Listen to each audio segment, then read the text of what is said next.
No 4, foi um descalonamento em Pseudomonas aeruginosa. Era uma mulher de 80 anos, com histórico de AVC isquêmico, acamada na UTI, com a pneumonia aspirativa grave e uso de meropenem. A cultura do aspirado dela veio uma Pseudomonas, conduta inicial.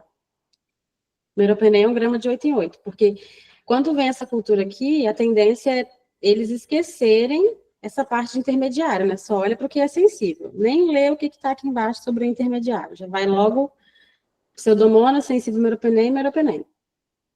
Aí eu sugeri descalonamento para ceftriaxona 2 gramas de 8 em 8, com infusão prolongada de 3 horas. Em que eu me baseei nisso? Sensibilidade intermediária com recomendação de exposição aumentada, né? Esses antimicrobianos ali intermediários, eles não...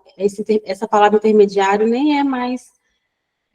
eu vivo brigando com o laboratório para trocar esse nome, né? Porque é sensível com exposição aumentada, o certo. Ele não quer dizer que vai ter falha, desde que eu faça na dose e no tempo de infusão correto. E o foco respiratório tem uma boa penetração, né, com ceftazidima, e o paciente tinha estabilidade clínica e resposta favorável nos primeiros dias de terapia. Então, o insight era justamente isso que eu falei, né, que os antimicrobianos com categoria I, exposição aumentada, podem ser utilizados desde que a posologia seja ajustada, haja um foco bem definido em estabilidade clínica e a concentração do fármaco no local da infecção seja adequada. Aqui a gente fala, né, isso aqui é fazer um descalonamento, né, pensando na farmacocinética e na farmacodinâmica, né, que é os princípios de PKPD que a gente tanto fala. Por isso que é muito importante a gente ter esse conhecimento de farmacologia, de farmacocinética. E quando você conhece o fármaco e conhece os focos, né, o foco primário da infecção, é sempre por ali que você vai se nortear, né? Porque poderia também, a ceftazidima, se ela não tivesse uma boa penetração ali no pulmão, eu não poderia sugerir descalonar para ela, mesmo ela podendo ser usada, entende? E o médico acatou o descalonamento, o paciente respondeu bem, manteve estabilidade, foi estubado e teve alta da UTI. Então, a mensagem-chave, o I no antibiograma não é invisível nem inútil. Com dose certa e foco definido, é possível usar menos espectro com segurança, preservando opções futuras. O 5 é uma E. coli muito sensível em tu. Às vezes a gente acha que o mais difícil é o multiresistente, né? Mais difícil de tratar. Sim. Mas para escolher, quando vem uma cultura assim, a gente fica meio perdido, né? A gente pensa, meu Deus, eu vou fazer o que aqui, né? Vou usar cipro, vou... E aí, era uma paciente que ela interna, né, com quadro compatível de ITU, e ela estava com ceftriaxona no D4, quando saiu essa cultura.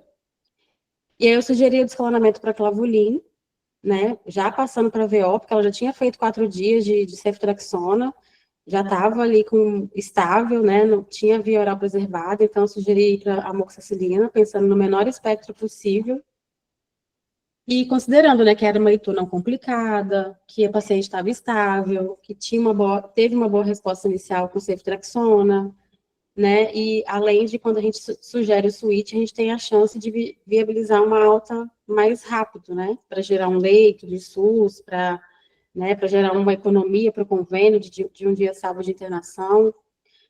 Aqui também poderia ser cefalexina, tá, gente? É porque aqui no hospital a gente não tem o costume de usar cefalexina, né, por questões de protocolos mesmo, de posologia. Os infectos acham que o paciente não tem uma boa adesão por usar 4 vezes ao dia, eles preferem o clavulin, mas poderia ser cefalexina ali também, sem problema, tá? A maioria dos médicos tendem a fazer o quê? Cipro, né? E cipro a gente sabe que é um medicamento que ele é muito bom, mas ele induz muita resistência. E na próxima vez que a paciente volta, ela talvez, essa E. coli dela aqui, já vai ser uma SBL, porque ele induz muita resistência, né? Então, por isso que cipro não é a primeira escolha para ITUS, quando é muito sensível. E aí o médico acatou, né, a sugestão, o paciente evoluiu bem, teve alta com prescrição via oral, e a mensagem-chave, nem sempre é mais fácil escolher quando tudo está sensível. A racionalização terapêutica deve priorizar o menor espectro, considerando foco, estabilidade clínica, via de administração e continuidade de cuidado.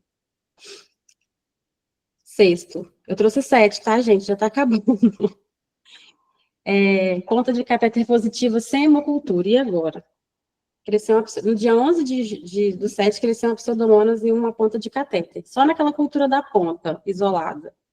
Que quando eles tiram, né, o catéter e mandam aquela ponta abençoada por a cultura. E aí a microbiologia até fez contato comigo, era um final de semana, eu estava até de folga, e o micro me mandou uma mensagem falando que as hemoculturas estavam negativas em andamento, que provavelmente fecharia negativa pelo tempo, já estava no D4, eu acho, de negativação, e que apenas a ponta tinha crescido e que a médica fez contato com ele pedindo para ele fazer o TSA da ponta do catéter, o teste de sensibilidade, né, aos antimicrobianos. E ele achou aquilo muito estranho, né, porque não é rotina deles, e veio me contar. Aí eu falei, não precisa fazer esse TSA, não. Pode falar com a médica que você fez contato comigo e tal, e que não precisa fazer, porque não tem indicação de tratamento. Aí logo depois a médica me mandou mensagem, me mandou o print da cultura e perguntou o que eu achava, se precisava tratar, o que ela ia fazer, que era uma pseudomonas, não tinha um teste de sensibilidade, qual que é o antibiótico ela ia usar. E aí eu expliquei para ela que, de acordo com a literatura, crescimento exclusivo na ponta, com hemoculturas negativas e a ausência de sinais clínicos não justifica infecção ativa, né? Retirou a ponta, retirou o foco e orientei a não iniciar o antibiótico, mas para manter o acompanhamento clínico. E aí as hemoculturas fecharam negativas e a paciente seguiu sem antibiótico terapia e ficou bem. Até a culturinha aí da ponta e a hemonegativa. Então, mensagem-chave: crescimento em ponta de catéter isolado não é indicação de tratamento. Na ausência de sinais clínicos e hemocultura positiva, a conduta é só observação. E o sexto e último, osteomielite em pediatria.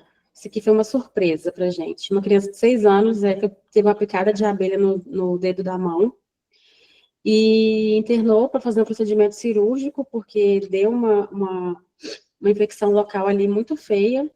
E logo de cara, né, os médicos pensaram em oxacilina, direcionada para provável infecção por gram positivo, né, por ser pele. Então, eles direcionaram para a oxa. O nosso protocolo até fala nisso. E aí veio a parcial de cultura com crescimento de um BGN.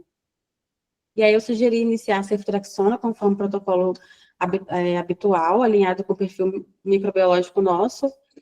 E aí a cultura final me vem no dia seguinte com Enterobacter cocci e SBL positivo.